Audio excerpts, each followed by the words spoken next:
ঘরে যদি এরকম ছোট্ট একটা পুচকি ময়না থাকে তাহলে ঘরের প্রত্যেকটা কর্নারেই থাকে এরকম। প্রত্যেকদিন গোছে আজকে তার কাছ তাকে দিয়ে করাচ্ছি, সাথে আমিও করতেছি।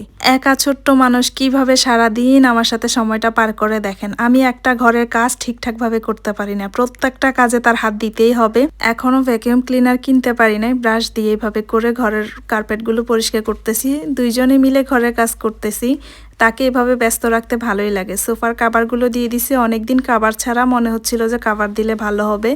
টেবিলের জন্য এই কাভারটা নতুন নিছি। এটা ভাবছিলাম যে কালার সুন্দর হবে না, কিন্তু দেওয়ার পরে খুবই সুন্দর হয়েছে। আর দেখছেন আমি কিভাবে কাজ করাই নিছি। এখানে টুকটাক ভিডিও কিন্তু সে আমাকে করে দিছে। মাশাল্লাহ মাশাল্লাহ বলবেন সবাই ওর জন্য। এদিকে বাড়ির আঙ্গিনাতে এত ধুলা হচ্ছে, পানি মেরে দিচ্ছি সব দিকে।